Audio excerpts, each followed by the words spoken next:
I sentence every one of them to death, by hanging or by firing squad. Qatar alleges that in 1996, the same four countries behind the ongoing blockade, Saudi Arabia, the UAE, Egypt and Bahrain, supported a coup attempt 22 years ago against its former Emir, Sheikh Hamad bin Khalifa.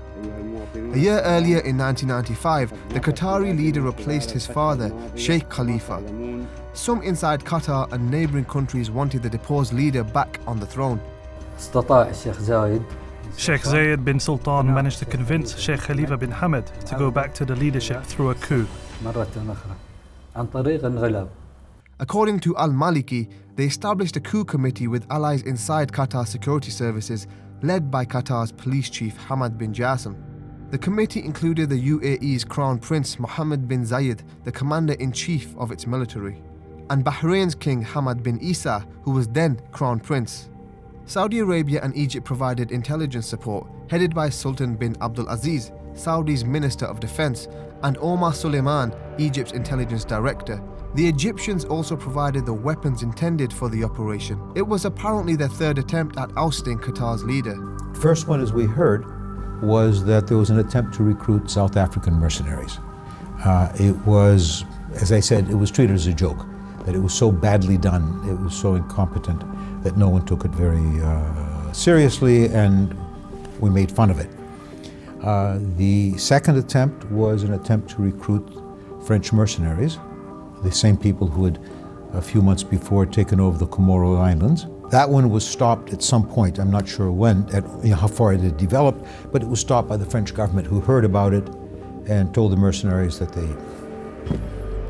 that their own government was absolutely opposed to it and they better not do it. The four countries formed two headquarters for the operation, one in Bahrain's Manama and the other in Khobar city in Saudi Arabia. Tribal element was key in recruiting people from inside Qatar. Al-Mari was one of those recruited. Bahrain's operation room was in charge of smuggling the weapons into Qatar using vehicles owned by the Bahraini royal palace. Two Egyptian generals on attachment in the Qatari army served as point men for the Egyptian intelligence. The coup was originally scheduled for February 16, 1996, or the 27th of Ramadan on the Islamic calendar. It was a vacation. Only 20% of Qatari military forces were on shift. The date was later brought back by 2 days to the 14th. As part of the operation, which was codenamed Abu Ali, the coup plotters inside Qatar were to notify external forces the moment the coup was underway.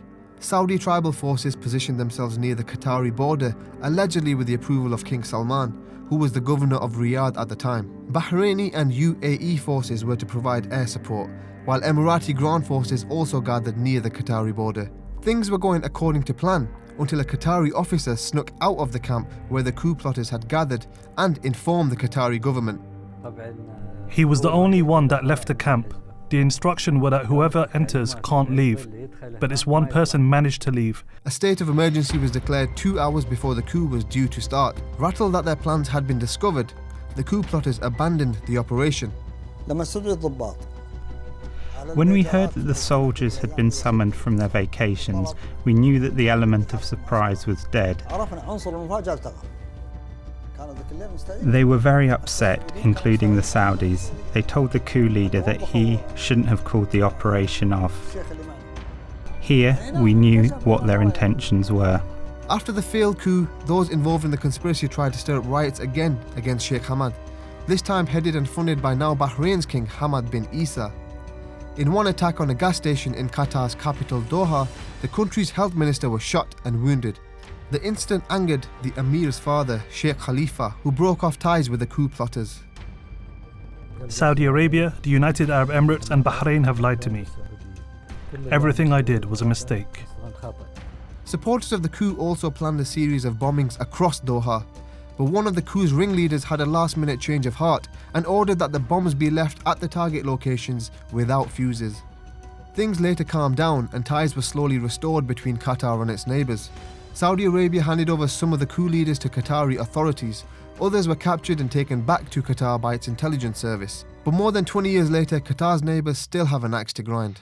The world is changing. This part of the world has changed dramatically. The government of Qatar, the leadership of Qatar, is the only country in the region that understands that change has come and that you have to adapt to change and that people are changing. You cannot rule the way you used to rule. And I fear that the problem is that in the remaining countries there's a belief that they can move the clock back. And Qatar is seen as perhaps a threat, perhaps an annoyance, but the country that is moving with the change. I think all the political and social progress that Qatar has made since then would not have happened. Qatar would have remained a backwater. It would have probably been a little worse than Bahrain.